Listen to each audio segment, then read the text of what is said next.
Hey Tiki, thank you so much for joining me today. I'm really excited to chat with you about identity and learn more about your background. So, the overall theme of today's conversation is about how we all see ourselves and how our backgrounds shape who we are. Yes. Is there anything you want to add or share before we get started? Thank you for having me, and I'm very honored to be able to be part of this. So, what is one thing that people always assume about you that is totally wrong? Well, I wouldn't say everything is totally wrong. People assume about me, but I think certain things need more nuance.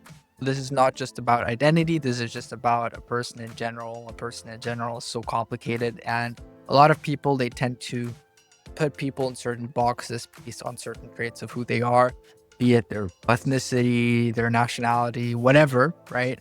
It's not done in a bad way at all. They might say, oh, he's the Indian or he's the Mexican or whatever.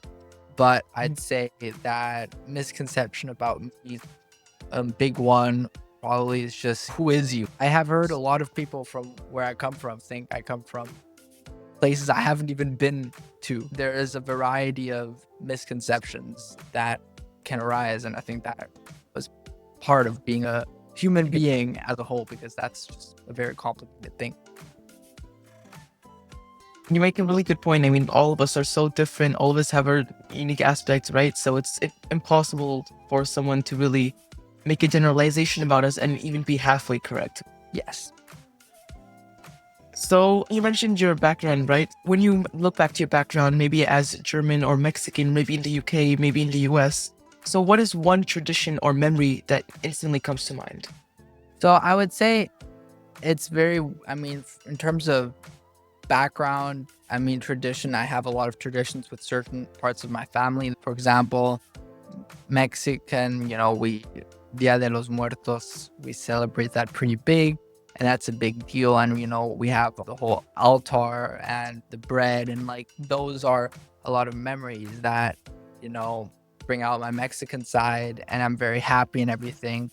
At the same time, I have also memories in Germany, of course. Like I was just actually last weekend with my grandparents on the countryside, and it's super nice, and I really feel at home as well in this context. And it's not just about, places is one thing, but it's the personal connections you build from these places, and a lot of these places are meaningless without personal connections around them.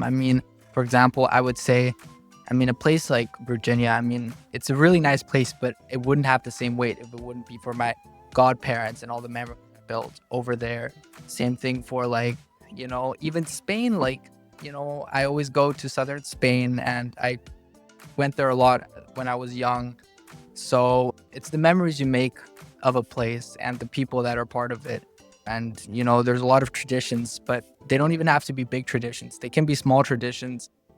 They're not even called traditions, like normal things. Like, for example, what food do you eat, or even what language do you use, like what certain words you use, and they immediately bring up, past memories and past experiences. So you mentioned like you have different aspects of different memories, right? And each of them have different aspects. Maybe you categorize them with different parts of your identity, right? So is there like one specific memory that you really felt like I'm bringing the 2 or 3 parts of me together, and this is something that is really special, it's really unique? I think I'm happy with all multiple parts of me. Got no problem with that. I'd say when I was in San Diego, I think it was pretty interesting because I was really surrounded. A very American environment. We went to a baseball game, typical things you'd predict from the United States.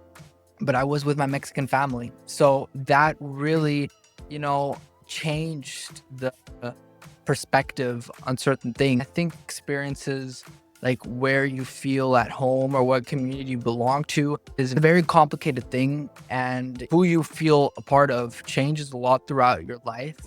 But I think the foundations always stay the same. My family, the memories I made with my families, maybe they don't each individually contribute to all aspects of who I am, but all together make up who I am, if that makes sense. And that means that each experience individually might not be the most important one, but if you take it as a whole, all grouped together, they're very important. So you really bring up an excellent point there. I mean, I also feel that sometimes, I'm trying to bring certain aspects of my American identity when I go to visit family in India, right? And so my mindset changes based on who I'm with, right? As you mentioned as well. Exactly who you're with. For example, you probably felt this the same way. If you're in a really small town in the rural Kansas, you'll feel pretty Hmm. Indian, no doubt Hmm. about that. But when you go to India, I predict that you feel pretty American because the people surrounding you, you always take what stands out, whatever it is. It can be anything. And when you're in India, the thing that stands out is, well, he was born in the US, and he has certain cultural things that are very different from India. So I think, people always try to, in one way, they always try to identify themselves with a larger group, right? So they always try to look, well, how are we similar? But on the other hand, I see a lot of people, they often tend, especially in a large group with a lot of similarities, people always look at the differences of certain members in a group, right? Even if those differences aren't necessarily that big. So to generalize basically what you said, it's like what defines us is the unique aspects about us in our current position, in our current location, right? Exactly. And I think you really change over time. And also the people surrounding you, they also change over time. And I think this national identity is like a very big group and it's a very complex thing. But what about, in your family or your school? I mean, that is also being part of being a member of a group, and oftentimes it's not just, the group making an influence on you, but when you come within a new group, you'll put an influence out on the group. I mean, you see that in school when new people join and everything. And Mhm. also, I mean, take the example of the US. When immigrants come to the US, how much they have changed over time in the country is massive. And I think that comes to show that, it's not just the individual that changes, but the group itself changes over time. So basically, the group can be affected by another unique perspective that comes in. 100% unique perspective. It's not just culture, but I mean also political views on certain other things. I would say this conversation about diversity is actually a very interesting one because it often foundations on like, well, what are our differences and everything? And in reality, I think you see a lot more coming together when it's more of a melting pot, right? Where different, and it's not just in terms of cultures, but viewpoints, interests, anything come together and you're part of one whole, right? As a school community, you might be interested in computer science and I might be interested in history and the other person in sports, but we're still part of a general school community. So we just broaden the reach of what the school community means and what it can represent. And in the case of countries, I mean, it's just, well, how has the culture and how has the national identity expanded? Not just based on maybe a certain language, but maybe certain values, maybe certain traditions. So you mentioned this concept of the melting pot, and we can see this at a really macro scale, at like a national scale, but also within your family. How do you feel like this melting pot plays out, right? Because you're bridging these different identities that are quite different from each other, right? Quite unique. Where do you see, if you had to describe yourself as this melting pot, which aspects of you would be from which part of your identity? Well, melting pot. Well, I would say number one, in terms of like cultural and national identities, my dad is German. I was born in Germany. I grew up in Germany. So I obviously am German. And my family on my dad's side is very German. They eat for dinner, they eat breads and everything. But on the other hand, my mom is Mexican. But on my mom's side, it's more complicated because you have a lot of different groups of people, even those that are born in Mexico.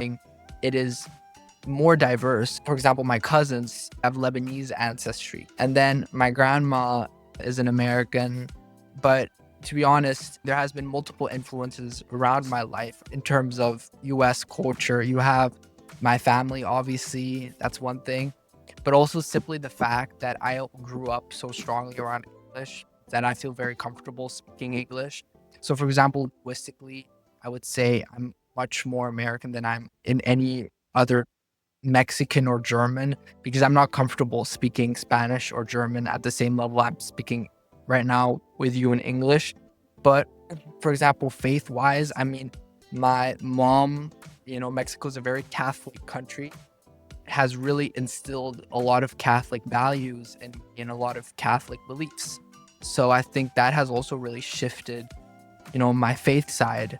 So it's different sides of me, and you really see the melting pot coming together, because it's not like I'm not three separate individuals. I'm not a group. I'm a mix of certain aspects of each culture have really influenced me. And not just culture, but maybe even even genetics. You're a mix of different things, right? I mean, your Mhm. parents, both parents have influences, grandparents obviously have had an indirect influence.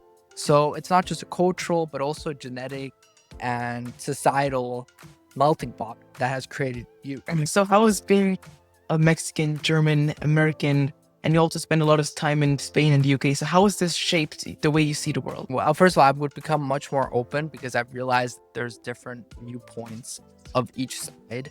But even within each side, there's so many different perspectives, and a lot of people ignore that. And has really makes you humble. It makes you humble to travel. In the same way, it also makes you humble to realize, you know, there's so many different experiences that you cannot really group together. Even the smallest countries and even the smallest groups always have a plurality of opinions and views and everything. And it's really shaped my mindset on that. I think, you get less of stereotypes, because you realize, well, I can't really be a stereotype. I mean, what is the stereotype of a Mexican? I mean, I do not fit the stereotypical Mexican. I also don't fit the stereotypical German in many ways. So I think it really helps to realize that stereotypical individuals, they do exist, but they're a very small minority. And the vast majority of people are very different from what, the stereotype of that group is. And also, I think it makes you more able to be part of certain groups, because when people have never experienced anything outside of their group, it makes it very difficult for them to understand another group at all. So when they move to a different country or city, or marry into a different family, it becomes very different to see the world in their eyes. That's how a lot of political polarization, because people are so isolated within their own communities, they never have contact with anybody else. They don't realize that there's so many different worldviews and lives. So yeah, it really makes you more humble and more open. Oh, so you really brought up like a excellent topic regarding polarization, right? Because it's really roots in how we view others. But honestly, how we view others is very heavily dependent on how we view ourselves, right? Because, for example, I am Indian American, right? So I bring aspects of my Indian culture and American culture together, and now I'm living in Germany, right? And so I bring these three different perspectives. And so when I view, for example, a current event or a global topic, right, I view at it sometimes differently from my Indian mindset, from my German mindset, and from an American mindset. And so I think what you mentioned is really powerful about how our own culture can shape our perspectives in so many ways. Hatred, well, not just hatred, but misconceptions about other people, be it on race, gender, sexual, whatever it is, grows out of ignorance, right? Because people have not been exposed to other groups. And that's why you often see certain views in certain populations who've generally been more isolated from other groups. And you moved from San Francisco to Berlin, but you visited India a lot.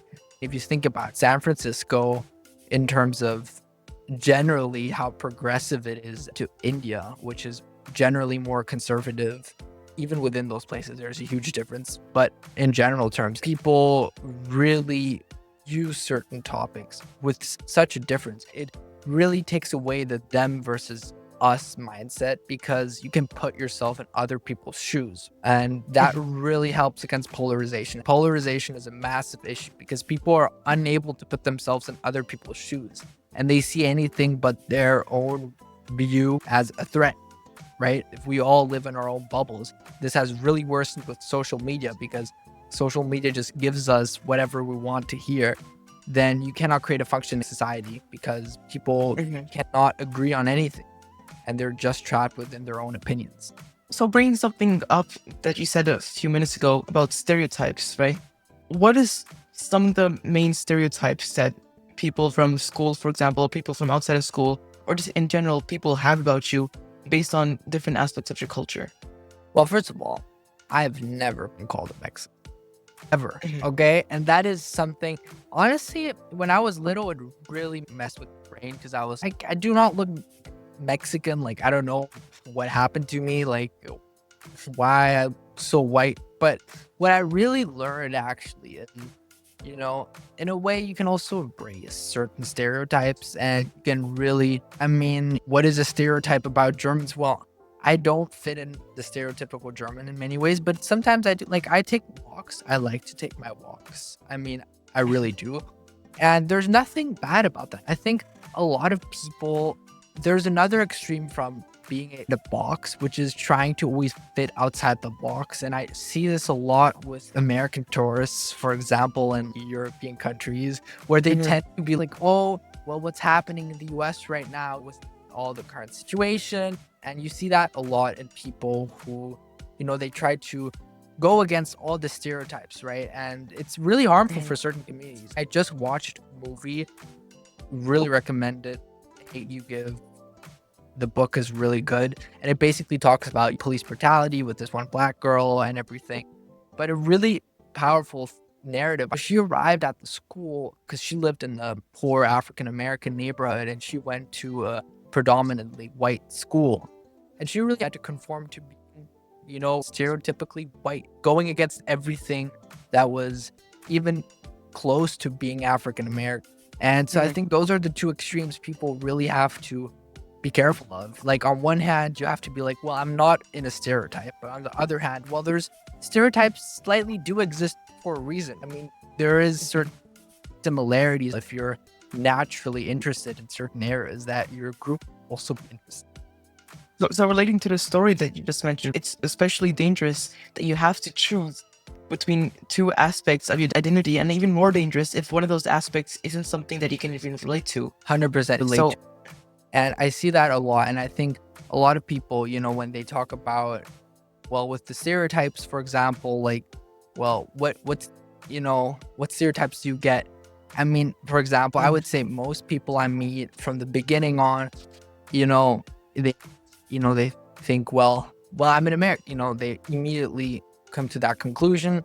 And, oftentimes that brings a lot of stereotypes in itself. Like, well, all these opinions and a lot of these things happen again because of ignorance and also because people are within, maybe that's the only experience they have had of a Mexican, right? Someone who's Mhm. short and, darker skinned, even though in Mexico there's a lot of blonde white people, they're called Mhm. güeros, And so I think it is again, stereotypes that people have. I think, you have to, the only way to really solve that is to become more interconnected in everything as a society, because when you do that, well, you start to realize, again, there's so many different individuals out there. They do Mhm. not fit a stereotype. And I think it's really cool that you've been able to navigate yourself around all of this, especially given that you've probably had many stereotypes thrown at you, but you've most of the time you managed to disregard them, right? To focus on who you really is instead of what other people are describing you as or naming you as. And so before we end it off today, I wanted to ask you if you could describe your identity in 3 words, what 3 words would they be? 3 words, I would say, Take your time. let me take, before in the time that I think, can I just make a little, like, say something a little without a question? Of course. Okay. So even though this entire interview is about identity, I just want to make clear one thing, and that is identity. I know this will sound very bad because we've just been talking about identity for the past Mhm. 25 minutes, is actually sometimes, a lot of times, much more irrelevant than you think. What do I mean by that? Mhm. Well, I think, don't get me wrong, I think we should all celebrate from where we're from, what we believe in, and everything. But I feel like people tend to bring their identities up or have certain views on their identities, and they disregard, the actual things that they have themselves made in their life, you know? Mhm. And for me as an individual, especially if I look at someone from a perspective of an employer or a student or a friend or whatever, I'm so much more interested in other qualities. Be it you're a great person, you're respectful, all those kinds of things, you're loyal, or you're a hard worker. Like all these things matter so much more than the color of your skin. The color of your skin should be completely irrelevant to those Mhm. kinds of things. So that's just my statement. That was my statement. And for the other question, identity in 3 words, I'd say like diverse. I would say diverse is a pretty good word. I'd say tiered. And also I would say it's invisible. I mean, I think it's an interesting word to use, but it is true because I think a lot of parts of who you are super invisible to the eye, right? And that is for every person. So I would use those 3 words: diverse, tiered, and invisible. The diverse, tiered, and invisible Thank Tiki. Thank you so much for joining us today on Period 5. I really appreciate it. you. Your perspective is so valuable, and if you want to add anything or talk about something else related to identity, feel free to reach out and we can schedule maybe another interview in the future. Thank you. Thank you so much. Thanks again for taking the time today. It really means a lot. Thank you. Bye. Bye.